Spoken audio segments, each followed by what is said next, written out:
Good morning. Shri Swami Samarth. कसे आहात सगळे? स्वागत आहे तुमचं आपल्या एका नवीन व्लॉगमध्ये. आज आहे मार्गशीर्ष महिन्यातला पहिला गुरुवार. तर मग आपण मार्गशीर्ष महिन्यातल्या त्या गुरुवारची पूजा वगैरे कशी करतो, परत मी नैवेद्यासाठी काय काय करणार आहे, त्याचे पूजाविधी किंवा मी कुठल्या पद्धतीने पूजा करते ते सगळं तुमच्यासोबत शेअर करणार आहे. त्यासाठी मी सर्वप्रथम देवाऱ्यातल्या मूर्त्या वगैरे आपली रोजची पूजा जशी करतो तशी करायला घेतली. त्यासाठी मी देवाऱ्यातल्या मूर्त्या वगैरे घासून घेतलेल्या आहेत.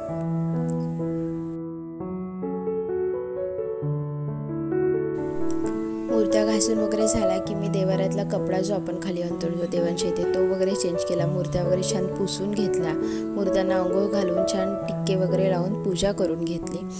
देवाऱ्यातल्या मूर्त्या कशा मांडायच्या किंवा पूजा कशी करायची, कलश असेल तर तो कलश कसा मांडायचा, त्या सगळ्यावर मी एक डिटेल व्हिडिओ बनवला आहे. त्या व्हिडिओची लिंक मी तुम्हाला डिस्क्रिप्शन बॉक्समध्ये देते. तो जाऊन व्हिडिओ नक्की बघा, नक्की तुम्हाला हेल्पफुल ठरेल. कलश आपण मांडला नसेल, आपण पहिल्यांदा मांडत असू तर तो कधी आणि कसा मांडायचा ते मी त्याच्यामध्ये सांगितलं आहे. कलश कुठल्या बाजूला असावा, देवांची पूजा करताना किंवा मांडणी करताना देवाऱ्यामध्ये कशा पद्धतीने मांडणी करावी ते सगळं मी त्या व्हिडिओमध्ये डिटेलमध्ये सांगितलं. त्या व्हिडिओची लिंक मी डिस्क्रिप्शन बॉक्समध्ये देते, नक्की बघा. असेच हेल्पफुल व्हिडिओ मी अधूनमधून घेऊन येत असते जे तुम्हाला पूजेसाठी हेल्पफुल ठरतील. त्या व्यतिरिक्त ट्रॅव्हल व्लॉग्स असतात, रेसिपीज असतात. माझ्या चॅनलवरती सगळे व्हिडिओ तुम्हाला बघायला मिळतील. नक्की नवीन असाल तर चॅनलला सबस्क्राईब करा. नक्की तुम्हाला प्रत्येक व्हिडिओ हेल्पफुल ठरेलच.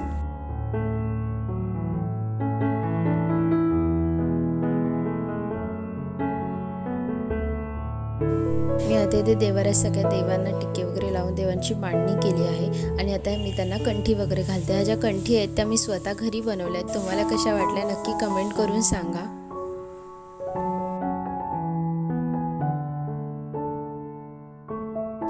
छान मी अशी देवांची पूजा केली. आता देवांची मांडणी वगैरे करून झाली. आता आपण हार फुलं दुर्वा वगैरे वाहून देवांची पूजा करून घेऊया.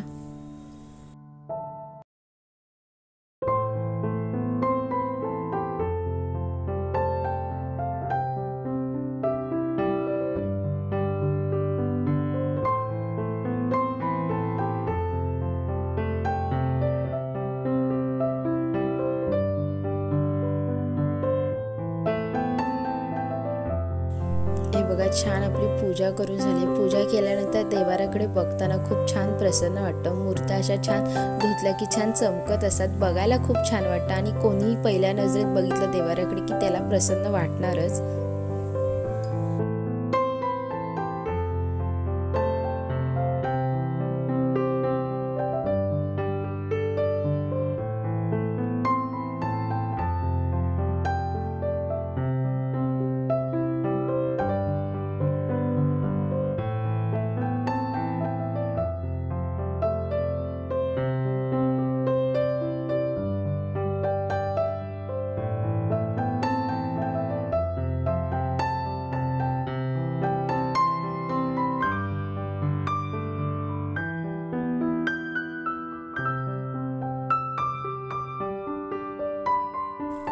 देवाच्या पूजेच्या वेळी आपण ज्या अगरबत्त्या लावतो त्या कधी 3 नाही लावायच्या. 3 व्यतिरिक्त तुम्ही कितीही लावू शकता. 3 अगरबत्त्या मोस्टली नाही लावायच्या. आणि अगरबत्ती घरामध्ये सगळीकडे दाखवायची, देवा व्यतिरिक्त सगळीकडे फिरवायची घरात.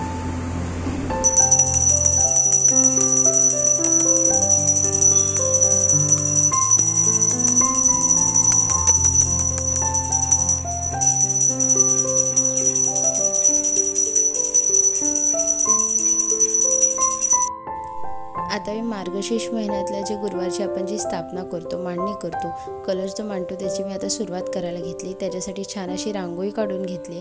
रांगोळीच्या मध्ये मी स्वस्तिक काढलं होतं. आणि जो आपण कलश मांडतो, कलश मांडल्यानंतर कलशाचं तोंड, जे देवीचं तोंड असतं ते पूर्व दिशेला असावं, अशा पद्धतीने आपण मांडणी करायची आहे त्याची. ही बघा, छान अशी रांगोळी काढली आहे. आणि कलश मांडताना त्याच्यामध्ये पाणी घ्यायचं, त्याच्यात हळद, कुंकू, तांदूळ, सुपारी, 1 रुपयाचं नाणं वगैरे आणि दुर्वा वगैरे घालून घ्यायचा.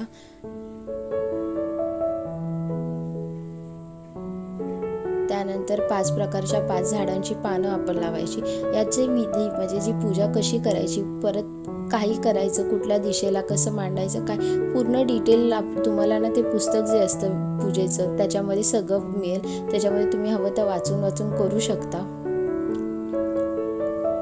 ही 5 प्रकारची 5 पानं मी अशी लावलेली आहेत. त्यानंतर मग त्याच्यावरती नारळ मांडायचा आहे। आता छान मुखवटे वगैरे येतात, पहिले मुखवटे नसायचे तर काजळाने डोळे वगैरे काढले जायचे।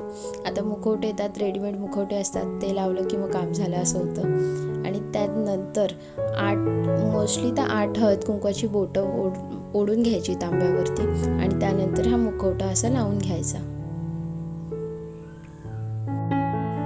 हे मुखवटे रेडीमेड ह्या साड्या वगैरे अशा बाजारात सहज उपलब्ध होतात, त्यामुळे ते आपण छान बांधून घ्यायचं। काही जण ब्लाऊज पीसची अशी साडी वगैरे करून नेसवतात, ते सुद्धा बघायला छान वाटतं। तुमच्या आवडीनुसार तुम्ही करा, जेवढं सजू आपण देवीला तेवढं कमीच वाटतं आपल्याला। छान असे दागिने वगैरे घालून छान देवीचा शृंगार करून घ्यायचा। छान दागिने नथ कानातले वगैरे असं घालून छान देवीचा शृंगार करायचा। जेवढं आपण सजू नटू तेवढं आपल्याला कमीच वाटतं, पण सजवल्यानंतर जे देवीचं रूप दिसतं ते बघायला खरंच खूप छान असतं। त्यानंतर तो कलश तांदूळ वगैरे असं गोलाकार पसरवायचे आणि त्याच्यावरती तो कलश ठेवायचा, त्याची मांडणी त्याच्यावरती नंतर करायची। मार्केटमध्ये ह्या साड्यांमध्ये सुद्धा वेगवेगळ्या पद्धतीच्या साड्या असतात, बघायला खूप छान वाटतात। मांडणी करून झाल्यानंतर आपण देवीला वेणी वगैरे घालून घ्यायची। त्यानंतर जे पुस्तक आपण ज्याच्यामध्ये वाचतो त्याच्यामध्ये एक फोटो असतो येलो कलरमध्ये, त्या फोटोची फ्रेम असते ती कलशाला टेकून अशी मांडायची असते आणि 5 फळं वगैरे मांडायची असतात। ह्या सगळ्या विधी ज्या आहेत त्या मी सांगते, त्या तुम्हाला त्या पुस्तकामध्ये सुद्धा डिटेलमध्ये मिळतील। तुम्हाला काही डाऊट असला किंवा काही शंका वाटली तर त्या पुस्तकामध्ये तुम्ही वाचून बघू शकता। मी आता इथे फळं मांडून घेते।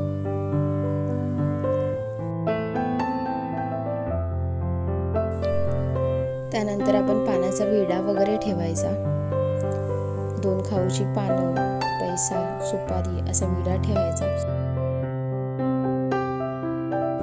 त्यानंतर पईने हातावर पाणी घेऊन ओम केशवाय नमः, ओम माधवाय नमः असं म्हणून आपण ते आचमन करायचं, म्हणजे ते पाणी प्यायचं असतं। आणि तिसऱ्यांदा ओम गोविंदाय नमः असं म्हणून ते पाणी पईने आपण ते हातावर घेऊन ते ताम्हणामध्ये नंतर सोडायचं असतं। अशा पद्धतीने मग आपण पूजेला सुरुवात करायची। त्यानंतर मग आपण सगळ्यात पहिले जी फुलं असतात ती फुलं घ्यायची आणि देवीला स्नान घालायचं। हे जे पाणी आपण ते ताम्हणात घेतलं आहे ते आपण तुळशीमध्ये वगैरे ओतायचं असतं। त्यानंतर मग फुलांनी देवीला स्नान वगैरे घालून नंतर पूजेला सुरुवात करायची। मग देवीला हळद कुंकू लावून घ्यायचं, देवीची ओटी वगैरे भरायची।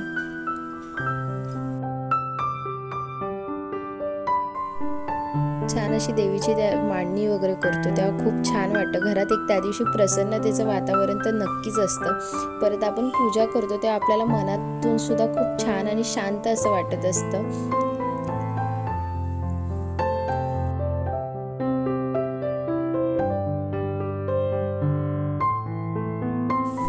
ओटी वगैरे भरून झाल्यानंतर आपण धूप अगरबत्ती वगैरे देवीला दाखवून देवीची पूजा करून घ्यायची।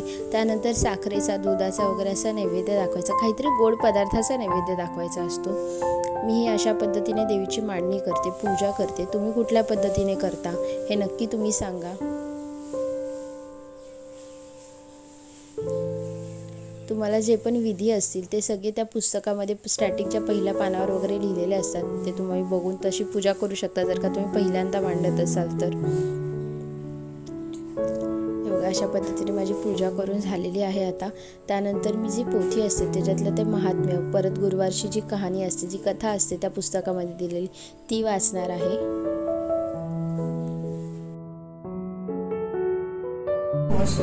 सिद्धि युद्धि प्रते देवी मुक्ति मुक्ति प्रदायिनी मंत्रमुक्ते सदा देवी महालक्ष्मी नमोस्तुते। अद्य महालक्ष्मी नमोस्तुते। स्थूल सूक्ष्म महारौद्र महाशक्ति सदोहरे महापाप हरे देवी महालक्ष्मी नमोस्तुते। पद्यासन स्थिते देवी परब्रह्म स्वरूपिणी परमेश्वरी जगन्मातर्मा महालक्ष्मी नमोस्तुते। श्वेतांबरधरे देवी नानालंकार भूषिते जगस्थिते जगन्मा महालक्ष्मी नमोस्तुते। ओम ऐं श्री महालक्ष्मी नमः। सावित्री राधिका रास ओळखली जाते। अशा या सर्वांभूत असलेल्या श्री महालक्ष्मीची ध्यानी घ्यावी अशी ही कहाणी आहे। द्वापर युगातील आपल्या भारतातील सौराष्ट्र देशात घडलेली। तेथे एक राजा राज्य करीत होता, त्याचे नाव भद्रश्रवा। तो शूर होता, दयाळू होता आणि प्रजादक्ष होता। 4 वेद 6 शास्त्रे 18 पुराणे यांचे सम्यक ज्ञान त्याला होते। अशा या राजाच्या राणीचे नाव होते सुरचंद्रिका। राणी रूपाने सुंदर होती, सुलक्षणी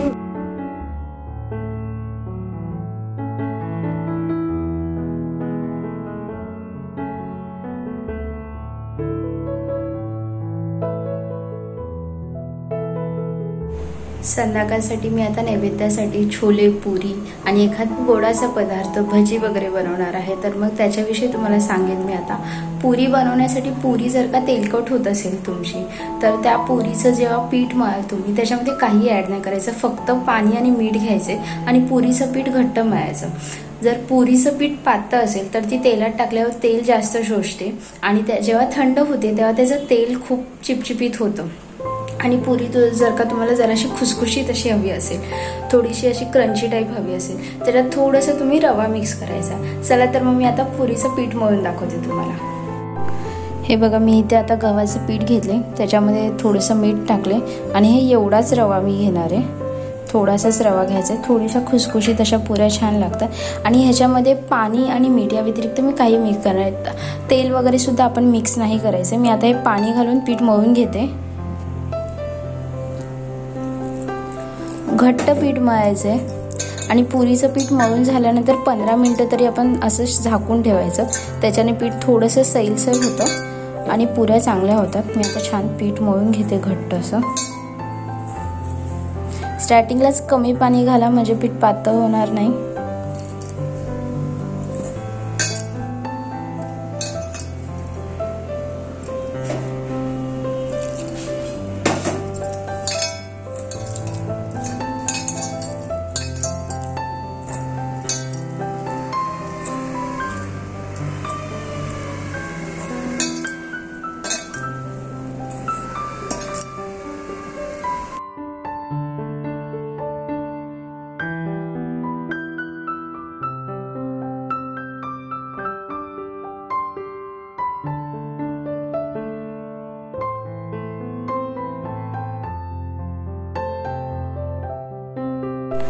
हे बघा, मी छान असं घट्ट पीठ मळून घेतलं. हे बघा, तुम्ही बघू शकता. हे छान असं घट्ट पीठ मळून घेतलं. आता ह्याला आपण झाकून ठेवूया 10-15 मिनिटं. तोपर्यंत आपण छोलेची तयारी करूया. छोलेची भाजी करण्यासाठी मी इथे छोले भिजत घातले होते. छान असे छोले फुगलेत. आता आपण हे कुकरमध्ये लावणार आहोत पहिले. ते आता कुकरमध्ये आपण आधी ट्रान्सफर करून घेऊया. आणि छोलेची भाजी करण्यासाठी मी जेव्हा हे कुकरला लावणार आहे छोले, तेव्हा मी त्याच्यात एक मॅजिक पोटली टाकणार आहे. त्या पोटलीमध्ये काय काय टाकणार आहे मी तुम्हाला आता दाखवते. छोले छान 6 ते 8 तास वगैरे असे छान भिजले ना, छान फुलतात आणि शिजतात पण. 4-1 शिट्यांमध्ये लगेच शिजून पण जातात. छान मी आता छोले ह्याच्यामध्ये घेतलेत. चला तर मग आता आपण ती मॅजिक पोटली बनवूया. आता मी पोटली बांधण्यासाठी इथे हा रुमाल घेतला आहे. तुम्ही कुठलाही कॉटनचा कपडा वापरू शकता. त्याच्यासाठी मी इथे घेतलेली आहे लवंग. 3-1 लवंग घेतले आहेत. 3-4 काळी मिरी घेतल्या आहेत. थोडासा ओवा घेतला आहे. आणि सगळ्यात महत्त्वाची म्हणजे ही आहे चहा पावडर. थोडीशी चहा पावडर आपण घ्यायची. आता हे आपण बांधूया आणि त्या पाण्यामध्ये टाकूया कुकरमध्ये. हे बघा, आता हे छोले आहेत, त्याच्यामध्ये आपण पाणी घालूया. छोले बुडतील त्याच्यावरती थोडंसं पाणी असं घालायचं. पाणी घातल्यानंतर हे आपण पोटली जी आपण बांधली होती ती घालूया. आणि आता कुकरला 4-5 शिट्या करून घेऊया. छोले चांगले भिजलेत त्यामुळे लवकर शिजतील. चला तर मग. आता आपले छोले शिजतात तोपर्यंत आपण छोलेच्या ग्रेव्हीसाठी आपण काय काय मसाले आणि कसे करणार आहोत ते बघूया. त्यासाठी मी इथे 2 मीडियम साईजचे कांदे बारीक चिरून घेतलेत. आणि आपण मिक्सरसाठी इथे 5-6 लसणीच्या पाकळ्या, थोडंसं अद्रक आणि 1 मिरची घेतली आहे. त्या व्यतिरिक्त मीडियम साईजचे 3 टोमॅटो घेणार आहोत आपण. हे बघा, आता हे आपण टोमॅटो घेऊया. आता हे सगळं आपण मिक्सरला बारीक वाटून घेऊया. तुम्ही हवं असेल तर टोमॅटो बारीक सुद्धा चिरून घेऊ शकता, पण प्युरी असेल तर ती छान लागते. आता आपण छोलेची भाजी करायला घेऊया. छोलेच्या भाजीसाठी मी कुकरच्या 5-1 शिट्या करून घेतल्या होत्या. बारीक कांदा चिरून घेतलाय जसं तुम्हाला मी दाखवलं तसं. टोमॅटो, मिरची, आलं, लसूण हे मिक्सरला वाटून घेतले. छोलेच्या भाजीसाठी जो मसाल्याची जी ग्रेव्ही आपण करणार आहोत त्याच्यासाठी आपण जे मसाले मिक्स करू ते मी आता तुम्हाला दाखवते. चला तर. हे बघा आपले छोले छान शिजलेत. ह्या मसाल्याची चव पूर्ण ह्या पाण्यात उतरली आहे. आपण हे पोटली काढून घेऊया. हे बघा छान असे छोले शिजलेत. आपण हे पाणी तसंच भाजीसाठी यूज करणार आहोत कारण त्याच्यात पूर्ण मसाल्यांची चव आहे. आणि हे बघा छोले हे बघा छान शिजलेत. चला तर मग आता आपण रेसिपी बघूया. भाजीसाठी मी आता इथे तेल गरम करत ठेवले. त्यामध्ये आपण जिरं घालूया. जिरा पावडर पण तुम्ही यूज करू शकता, पण हे असं जिरं असेल तर छान चव लागते त्याची. जिरं जेव्हा तडतडतं तेव्हा. आता जिरं हे तडतडले, त्याच्यामध्ये आपण हा बारीक चिरलेला कांदा आणि कढीपत्ता घालूया.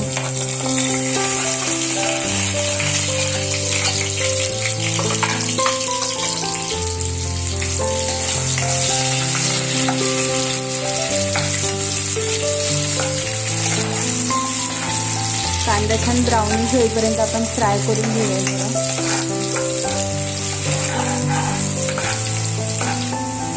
कांदा आता छान शिजलेला आहे.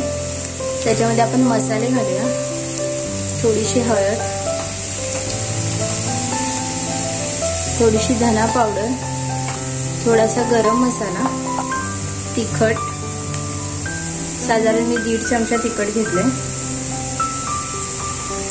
आणि आता हे आपण छान एकजीव करून घेऊया.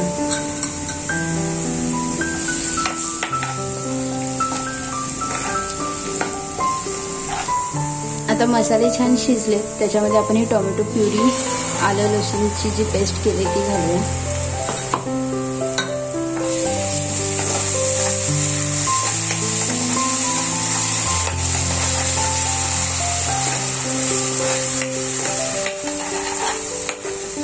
छान असं परतून घेऊया. आता हे छान एकजीव झाले मसाला. आता आपण जे शिजलेले छोले आहेत त्यातले थोडेसे छोले आपण ह्याच्यामध्ये घेऊया. आता मी छोले घेते. थोडे ते स्मॅश करायचे आपण ग्रेव्हीसाठी, थिकनेससाठी असे.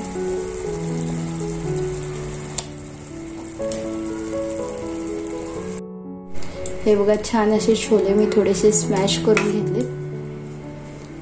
ह्याच्याने ग्रेव्ही होते थोडीशी, त्याला थिकनेस येतो भाजीला. आता हे छान मिक्स करून घेते.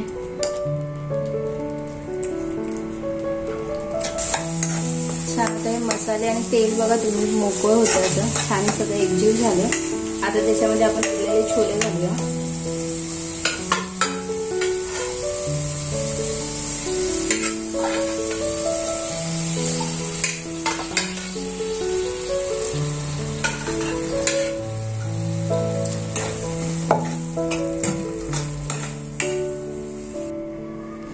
मी आता ह्याच्यामध्ये सगळे छोले घातलेत आणि जे कुकरला लावताना आपण जे पाणी घेतलं होतं ते पण पाणी घेतलेलं आहे. आता ह्याच्यामध्ये आपण मीठ घालूया. चवीपुरतं मीठ. ते छोलेचं जे पाणी असतं ते घ्यायचं, आपण फेकून नाही द्यायचं कारण त्याच्यामध्ये गरम मसाल्याची चव असते प्लस छोलेची चव असते, त्यामुळे ते पाणी घ्यायचंच. आता आपण हे छान मिक्स करून 7 ते 10 मिनिटं असं उकळी काढून एक शिजून देऊया जरा. मग आपली छोलेची भाजी रेडी आहे. हे बघा आपण हे पुरीचं पीठ आता जरासं मऊ झालंय, असंच घट्ट मळून घ्यायचं. पुरीचं पीठ जेव्हा आपण पुऱ्या तळणार आहोत, पुरी जराशी जाडसर लाटायची. आणि दुसरी गोष्ट म्हणजे जे आपण तेल असेल ते खूप थंड किंवा खूप गरम नाही घ्यायचं. खूप थंड असेल तर पुरी चांगली शिजत नाही, थोडासा असा कच्चेपणा त्याच्यात राहतो. आणि दुसरी गोष्ट म्हणजे तेल मीडियम गॅसवरती गरम करायचं आणि त्याच्यामध्ये पुरी तळायची. आणि पुरी तळताना शक्यतो पीठ खूप कमी वापरा, नाही वापरलं तरी चालेल, पीठ कमी वापरा. कारण जेव्हा आपण पुरी तेलामध्ये टाकतो तेव्हा ते पीठ तेलामध्ये सुटतं, त्यामुळे मग तेलाचा कलर बदलतो आणि तेल लवकर जळतं. चला तर मग आपण पुऱ्या करूया.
अशा प्रकारे हे नैवेद्याचं तयार आहे. आम्ही आता नैवेद्य दाखवू आणि नंतर जेवायला घेऊ. तुम्ही सुद्धा घ्या जेवायला. व्हिडिओ आवडला तर व्हिडिओला लाईक करा, नवीन असेल तर चॅनलला सबस्क्राईब करायला विसरू नका आणि बेल आयकॉनवर नक्की क्लिक करा, म्हणजे नवीन व्हिडिओ अपलोड केले की त्याचे तुम्हाला नोटिफिकेशन मिळेल. ही होती मार्गशीर्ष महिन्यातल्या गुरुवारची मी कशी पूजा केली, नैवेद्याला काय केलं हे. तुम्हाला आता परत कुठल्या टाईपचे व्हिडिओ बघायला आवडतील हे नक्की कमेंट करून सांगा. रेसिपी आवडली तर कमेंट करा. रेसिपी तुम्ही अशा पद्धतीने बनवल्या तर कशी होते ते नक्की तुम्ही सांगा. आपण भेटू नवीन दिवशी नवीन व्हिडिओ सहित काहीतरी नवीन घेऊन. तोपर्यंत बाय बाय.